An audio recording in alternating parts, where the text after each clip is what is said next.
An argument, a moment, or maybe just one of those quiet social scenes where someone says something subtle, sharp, humiliating, and for a split second, your entire body lit up with truth. You knew exactly what you wanted to say. You knew how to end it, how to defend yourself, how to unleash everything you had kept locked inside. But then, you paused. You hesitated. Because deep down, a voice you didn't choose whispered, if you explode, you'll be the problem. If you raise your voice, you'll be the one they call crazy. If you show your anger, they won't see the truth. They'll only see the mess. So you didn't scream. You didn't cry. You didn't speak. You adjusted your tone. You softened your words.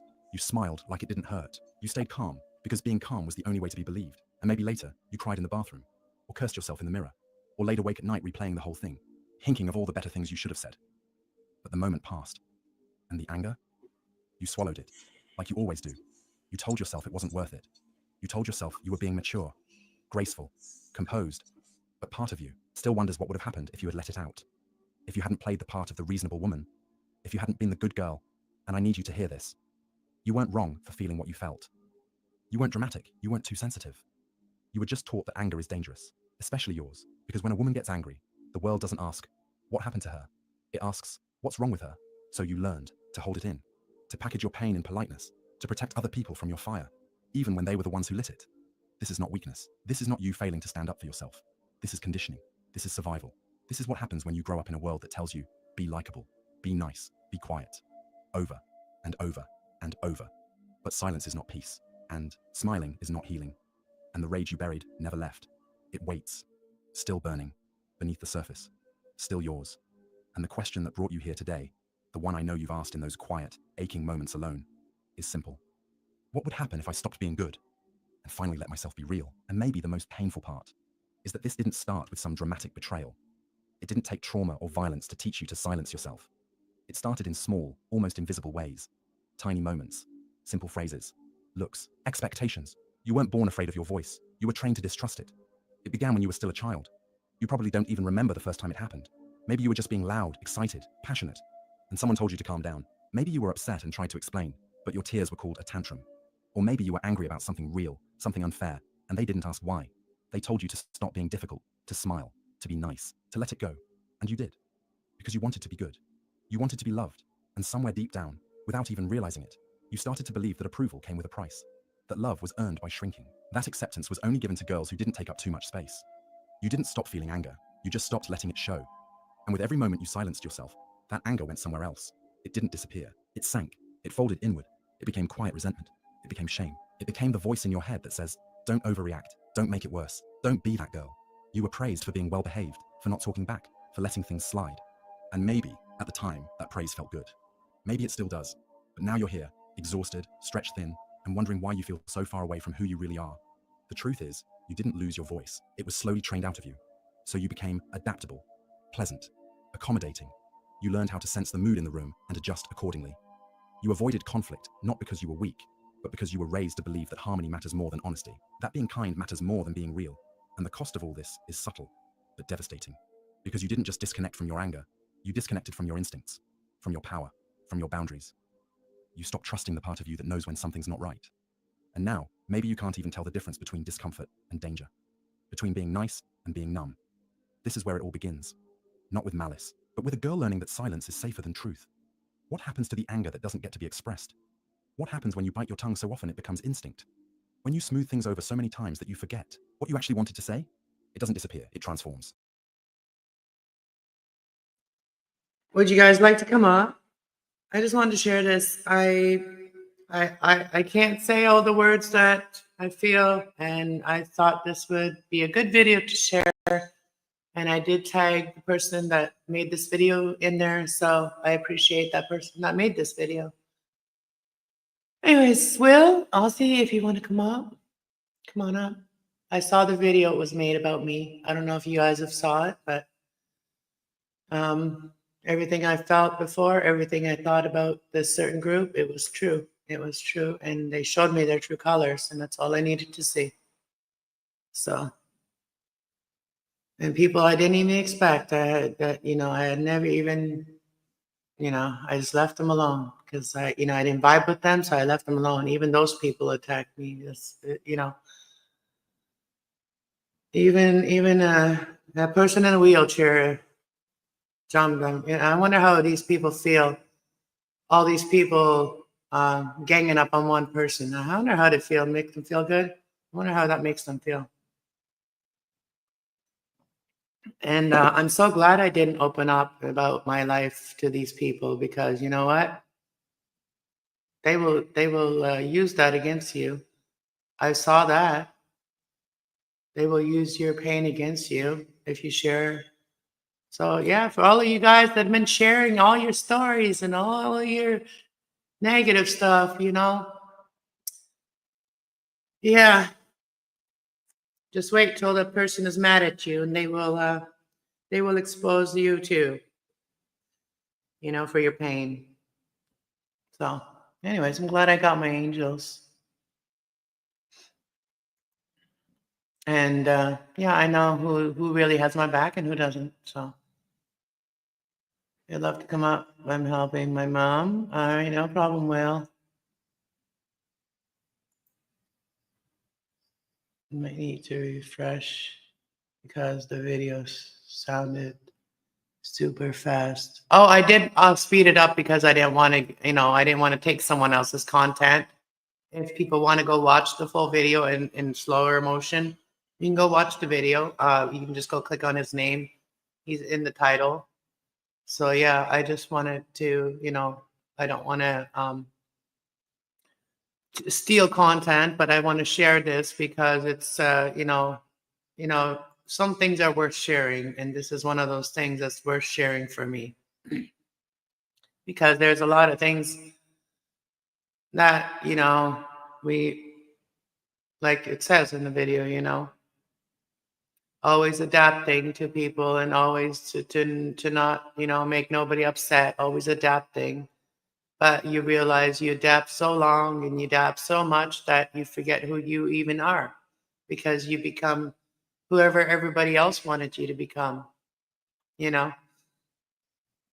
And I have realized that a few years back that I don't need to do that. I can just be myself, and the right people will come to me, and I don't have to always try to adapt to whoever else's energy. And we don't need to do that. We have a right to have to our own energy as well. Oh, I thought it was the internet playing up. No.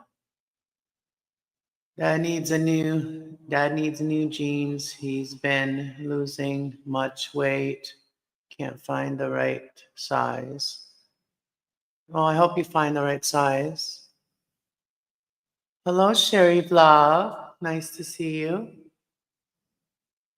Yeah, I do have a lot of good communities, I already know I didn't fit into a certain community, but they didn't have to attack me. They didn't have to put me down. But anyways, let's play the rest of the video. I'm actually like this video to hear it, so I wanted to share it with the people that also may need to hear this. And if anybody wants to come up, the link is right there. Come on up, hang out with me. I'm just chilling. And for many women, it turns into something far more difficult to name: anxiety. Not the kind of anxiety that makes headlines, not panic attacks or loud meltdowns, though that can come later. No, it starts quieter than that. It shows up as tension in the body, constant overthinking, a racing mind that won't stop scanning for the next thing that could go wrong. It's the voice that won't shut up, the one that second guesses everything you say, everything you do, everything you feel. You replay conversations in your head. You analyze your tone. You wonder if you should have said less, or more, or nothing at all. This anxiety is not random. It's what happens when the body has been trained to suppress its most honest reactions. When your natural instinct to push back, to stand up, to protect yourself gets short-circuited over and over again, your nervous system doesn't relax. It adapts. It becomes hypervigilant. Because if you can't fight, your only option is to anticipate, to control, to please. No, And that it's not performance, easy. that endless adjusting of yourself to meet the... It's not easy to catch up on everybody, but I do appreciate you. I appreciate you very much. And, these people made a video about me, and I complained because, yeah, I don't get treated like I'm part of their group. So, yeah, they were just there to attack me. And so I was discerning about when I would go on a panel and stuff, because there were some ruthless people that were allowed to be on a panel, and and mentally and emotionally abuse people. And I don't go for that.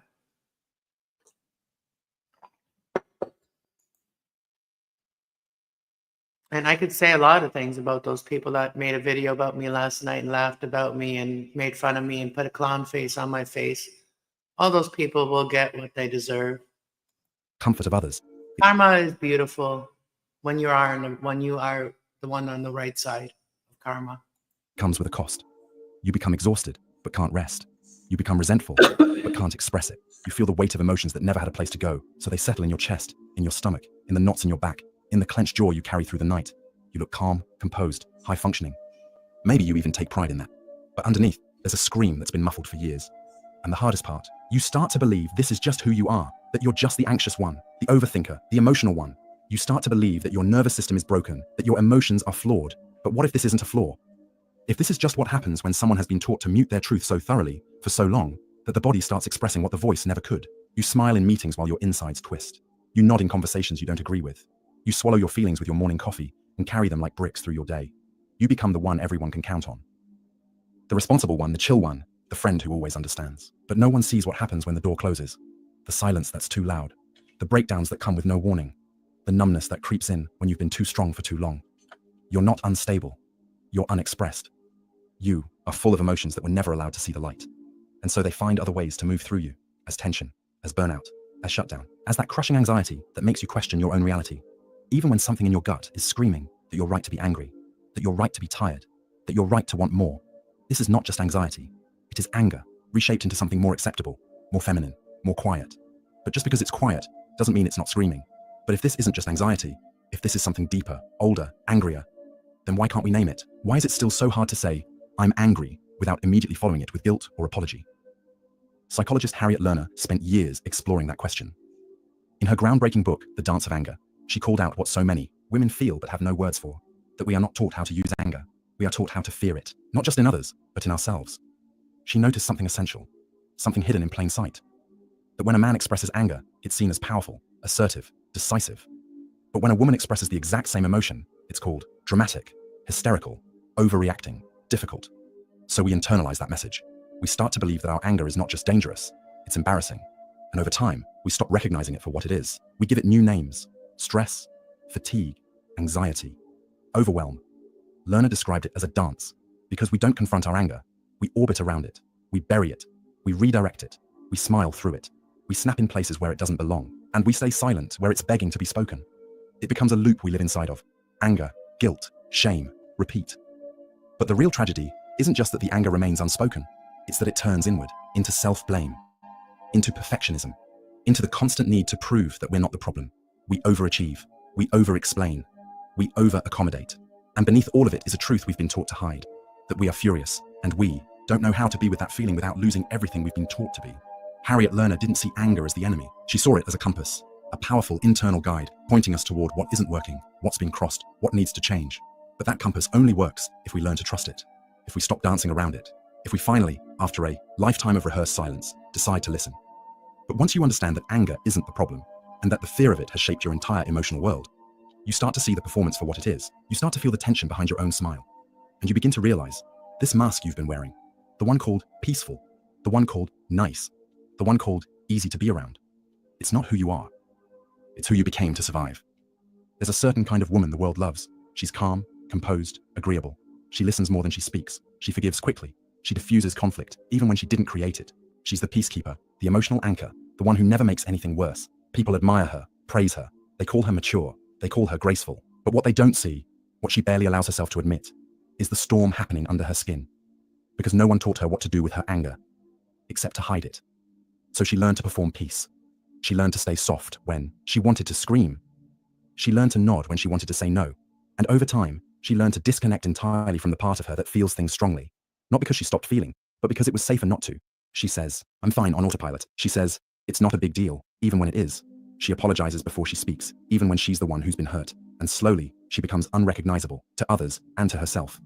That performance becomes her identity. The good woman, the strong one, the one who's always okay. And the irony is, she's never been further from being okay. There's a kind of loneliness that lives in this role, a specific ache that comes from being admired for a version of yourself that isn't real. People tell you how reliable you are, how composed, how selfless. But no one sees the breakdown that happens when you're alone, the nights where you can't sleep, where your chest feels heavy, where you feel like you're suffocating in your own kindness, where your body shakes when you finally let yourself cry, because you've been holding it in for weeks. You've become an expert in managing other people's emotions. But yours don't even feel like yours anymore. You've spent so long trying not to be a burden that you don't even know what it feels like to be honest. To say, that hurt. To say, I'm angry. To say, I need something right now, and I'm not ashamed of it. Because somewhere along the way, you confused being easy to love with being silent. And that's the quiet tragedy of it all. That the woman who worked so hard to keep everyone else comfortable slowly disappeared in the process. That the price of being likable was authenticity. That the cost of keeping the peace was herself. And maybe the most unsettling part is that she doesn't even know when the performance started. Because for many women, this role doesn't begin in adulthood. It begins in girlhood. Long before we realize what's being asked of us, before we have language for shame or silence, before we understand what we're giving up, we learn to make ourselves smaller in exchange for something that feels like safety. Psychologist Carol Gilligan spent decades studying this shift. The exact moment girls begin to abandon their inner voice. What she found was heartbreaking, but not surprising. That around adolescence, girls start trading truth for connection. They begin to lie, not in dramatic ways, not with bad intentions, but in subtle, habitual ones. They lie by nodding, by staying quiet, by laughing at things that aren't funny. They lie to others, and eventually, to themselves. Because they learn quickly that in this world, being liked is survival, and nothing threatens being liked more than honesty. Gilligan showed us that girls are taught that their anger, their opinions, their discomfort, all of it is risky. That to keep relationships intact, they need to smooth things over, and so they begin to filter every emotion through one haunting question. Will this make someone pull away from me? That question becomes the lens. Will this make me too intense? Will they still love me if I say this out loud? Will I be too much, too needy, too angry? And slowly, they stop asking what they feel and start asking what will make them belong. The voice inside them, the one that used to be loud and instinctive, begins to quiet. Until one day, it's just an echo, distant, blurry, unfamiliar. That's the cost of choosing connection over truth. Yes, you might stay included, but at what cost? Because you can't have intimacy without honesty. And if you've built your entire life on being liked instead of being known, then no one, not even you, really knows who you are anymore. And when you've spent years silencing your truth just to be accepted, something strange begins to happen. You don't just hide emotions, you lose access to them. You no longer know the difference between what you feel and what you're supposed to feel. You smile on command, you say what's expected. You become a polished version of yourself. Polite, controlled, pleasant. But underneath that polish, something else lives. Carl Jung called it the shadow, the hidden, unacknowledged side of the self. The parts we were taught to reject, abandon, or fear. And for women, especially those raised to be good, that shadow is often made of everything they were told not to be. Angry, assertive, demanding, unapologetic. These aren't flaws. These are the parts of you that were labeled unlovable, and so they were buried. But Jung warned, the shadow doesn't disappear just because we deny it. It waits, in silence, in the unconscious. In the parts of the body that carry tightness you can't explain. In the flash of rage that rises suddenly, then disappears before you can understand it. In the resentment you can't shake, even when you're trying to be understanding. In the meltdown that seems to come out of nowhere, except it didn't. It came from years of, I'm fine. The woman who never learned how to express anger will eventually express it anyway. Not with words, but with illness, with exhaustion, with depression, with the slow erosion of her joy. Because emotion that is not allowed to move will always find another way out. And when it does, it doesn't always look like rage. It looks like burnout, like numbness, like the slow, quiet loss of passion and aliveness. You think you're broken, but you're not. You're just full of unspoken truths that your body can no longer carry alone. And here's the part most people miss. The shadow is not your enemy. It's not trying to ruin your life. It's trying to return you to yourself. The rage, the fire, the parts of you that you locked away, they're not dangerous. They're powerful. They're your boundaries, your instincts, your voice. They were never meant to be destroyed. When the good girl finally breaks, it's not a breakdown. It's an awakening. The shadow doesn't just wait. It collects, like a library of every time you stayed silent. That monster inside isn't here to burn everything down. It's here to burn everything false, everything performative, everything that kept you small and obedient and quiet. It's not here to destroy you. It's here to destroy the version of you that was built to be accepted at the cost of your truth. And when you finally stop running from her, when you turn around and look at that shadow, you'll realize she's not a monster at all. She's you, the version of you that never got permission to exist. Until now. But the shadow doesn't stay quiet forever. At some point, the cost of pretending becomes unbearable. And the woman who has spent her life avoiding conflict, managing everyone else's comfort, keeping her voice small to stay safe, she begins to slip. Not because she wants to, but because the mask no longer fits. It starts subtly. She stops replying to messages that drain her. She cancels plans she used to force herself to keep. She's no longer willing to say yes just to avoid the awkwardness of no. And then one day, maybe in a meeting, maybe at dinner, maybe in a moment that seems completely ordinary, she snaps, or walks out, or goes silent in a way that makes the room feel cold. To others, it looks like a meltdown, sudden, irrational, out of character. But that's only because no one noticed the years of small betrayals she committed against herself, just to keep the illusion alive. She wasn't fine. She was faking. She wasn't calm. She was suppressing.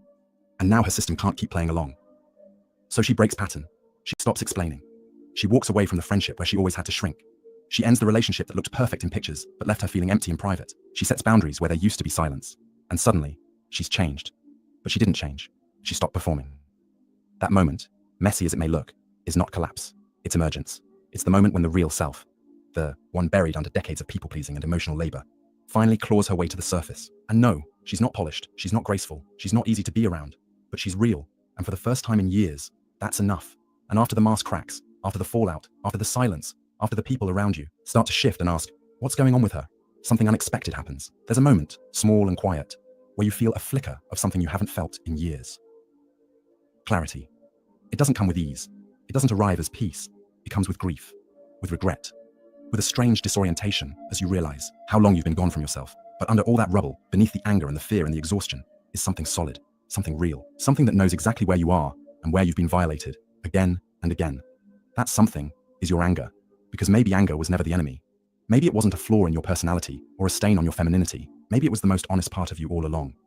The compass, the signal, the voice that stayed alive inside you even when everything else went quiet. Anger shows up when your boundaries have been crossed, when your value has been dismissed, when your needs have been ignored for the 100th time and you've run out of ways to justify it. It's not there to destroy. It's there to reveal. But we were never taught to read anger as wisdom. We were taught to treat it like fire. Dangerous, unpredictable, shameful. Something that makes people uncomfortable. Something to put out quickly, before it burns anyone. But not all fire is destructive. Some fire is sacred. There is a kind of rage that doesn't want revenge. It wants resurrection. It wants truth. It wants freedom. It wants to stop pretending. 100%. And when you listen closely, really listen, you realize your anger doesn't make you broken. It proves you are awake. It proves that somewhere in you, despite everything you were told, there's still a part that refuses to accept disrespect. A part that says, I deserve better than this. A part that knows, this is not okay. This is not love. This is not peace. That voice, the one rising up after years of silence, it isn't too loud. It isn't dangerous. It's yours. It belongs to you. And it might be the only thing that can lead you back to yourself. Because healing isn't about becoming softer, quieter, easier to be around. Sometimes healing looks like fire, like finally standing in your own heat, like letting the discomfort of truth burn through the performance of being okay. And when you stop trying to tame it, when you stop labeling your anger as too much or too intense, and instead ask what is it trying to protect, you'll see it for what it really is, a boundary, a warning, a guide. Your anger isn't the thing to get rid of, it's the thing that's been trying to bring you home. And then there comes a shift. It's not loud. It doesn't come with fireworks or applause. It's quiet, almost unnoticeable to the outside world. But inside, it changes everything. Because one day, you realize you're no longer performing. You're no longer filtering every word through fear. You're no longer shrinking your presence to be easier to love. You begin to speak, not to provoke, not to defend, but because your voice finally belongs to you. You stop over-explaining. You say no without guilt. You say yes only when you mean it. You don't rehearse your boundaries, you live them. You are no longer trying to be liked. You are trying to be honest. And what they once called rage, you now understand as clarity. That edge in your voice is not a threat. It's direction. That tension in your body is not dysfunction. It's wisdom. That refusal to carry other people's comfort while abandoning your own. That's not selfish. That's sacred. You're no longer chasing the illusion of being good. You've outgrown it. Because good was never about you. It was about control, and you are done being controlled. Amen. Now, you're not trying to fix your anger. You're learning how to listen to it, to hold it, to trust it, to move through the world without apologizing for what you feel. You don't explode. You don't suppress. You integrate. And that is where your power lives, not in being pleasant, but in being whole. You are not here to be palatable. You are here to be real. And finally, you are. If something in this video felt familiar, if it echoed something you've lived, don't keep it to yourself. Leave a comment and share the moment you stayed silent when you wanted to scream. Your story might be 100%. Everything I can't say, this guy said. Everything I've wanted to say, this guy said. So he spoke for me. And it resonated with me absolutely 100%.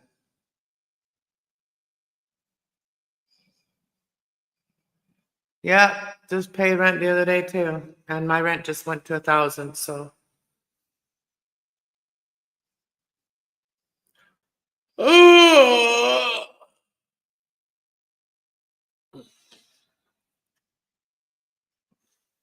Yeah, so I just wanted to share this. It just came up, and a lot of times I share videos and I I share them on my community tab. I share them on YouTube.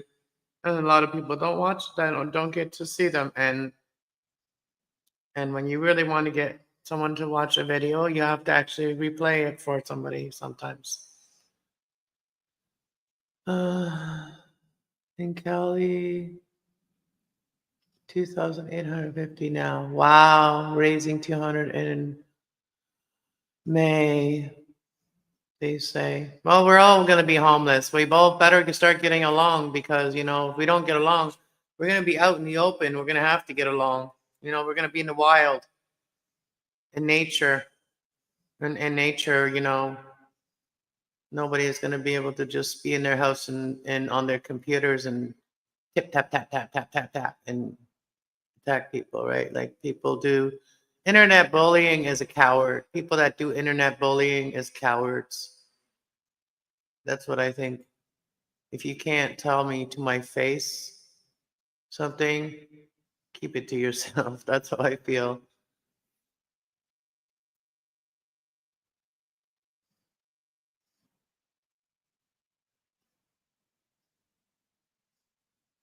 Yeah, well, we might all have to start learning to live off the grid. Well, I know how to make cream cheese. Who's with me? I know how to milk cows. I know how to make cheese. I know how to do a lot of those things that are required to sustain ourselves, like, if we have the right things.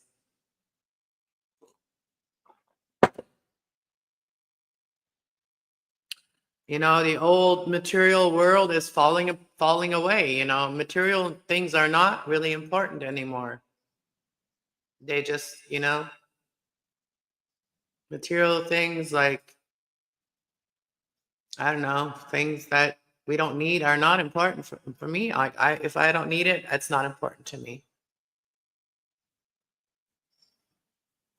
You know how to grow plants? Well, yeah, you can be part of my team. I need my gardeners too, because I'm a gardener, and the more the merrier. Because we need to sustain ourselves with food by gardening. And all the people that never learned anything, they're gonna be at our door, knocking on their doors and shit, and gonna be like, "Let us in, we're hungry," because we never learned how to fish.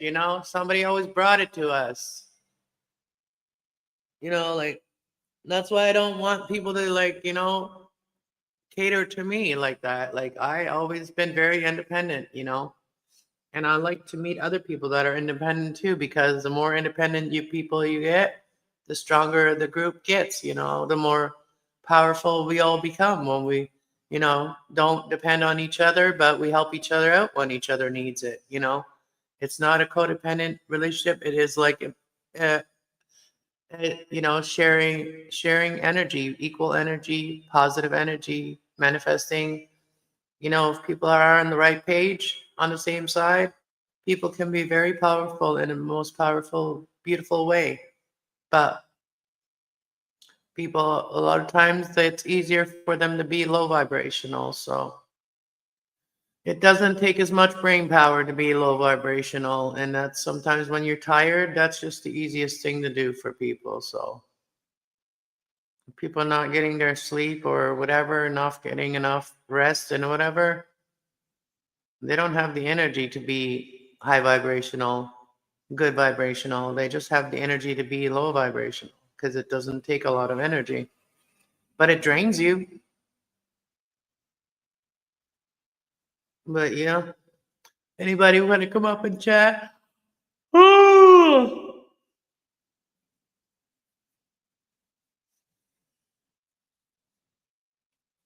yeah. And people that made a video about me and put a clown face on my face and all that because I got angry. That was me holding back. Like I was just, speaking my truth. I wasn't even that angry. I wasn't even that angry. You know, if I was that angry, if I would have been that angry as y'all think I was, I wouldn't have just shoot you. I wouldn't have just shot you the finger, and I wouldn't have just tell you to f off. I wouldn't have just done that. I probably would have went silent and then just blocked all of you guys. So you're lucky I'm even responding to that. But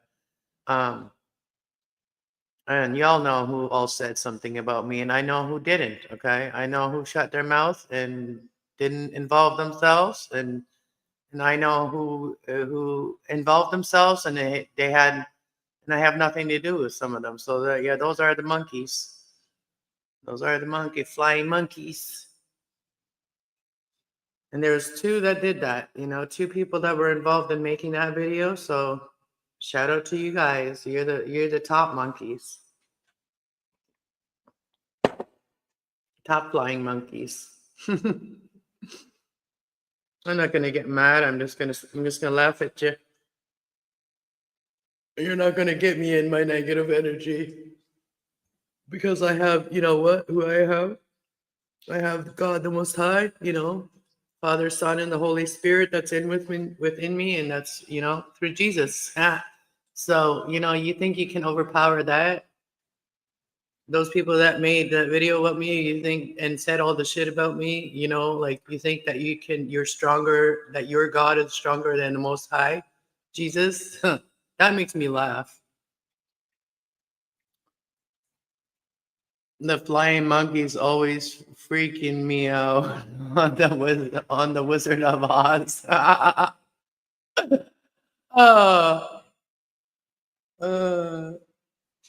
They spent the time of their day to try and bring you down. Yep. Yeah, they had nothing better to do. I was their excitement. I was their entertainment. That's, they had nothing better to talk about. At least they thought I was, worth talking about. I was called a crazy psycho by Amy. Amy, you shouldn't be talking. If you don't want people to defend themselves, and then you go, oh, she attacked a disabled person that's in a wheelchair. That's what this person was going to say if I fight back, right? But you know what? Your brain isn't disabled, obviously. So you can still be mean. So your ego and your brain isn't. There's just that's not no problem for you. Disability comes in many forms, And if you wanna beat on someone that has severe PTSD and post-traumatic like PTSD, post-traumatic stress, that has saved somebody's life, that has lost a baby, lost her brother, lost her dad at a young age. You want to attack somebody like that, girl? And people? Back to sender. Back to sender in Jesus' name. Amen. Casting, cursing, casting you guys out. Yeah, that's all I'm going to say.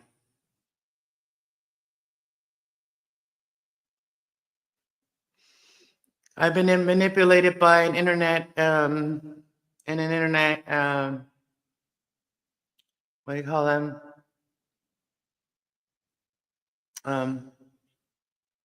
I've been attacked before, mentally, spiritually, and verbally by a group on the internet. But you know what? I have to say about that. I'm alone. I work alone, and if you have to get all these people together to come up against me, that's saying a lot about you. That's saying a lot about you. So I don't need to say much.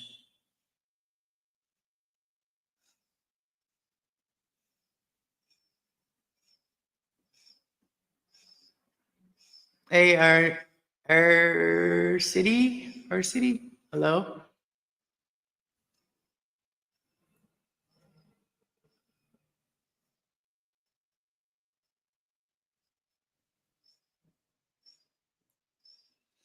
Anyways, thank you guys. I just wanted to share this video with you guys, and go check out that guy that I shared, that I linked. Check out his videos. He probably has a lot of good videos. This one was suggested to me today, and it was the perfect time for me to hear it, and so then I can respond to people that have been mean to me and attacking me, and attacking, that's attacking my spirit, what they were doing. So when you attack my spirit, my ancestors, and and everybody else that has my back on the other side is gonna show you guys some energy too. All right, so be prepared. God bless y'all and have a great day.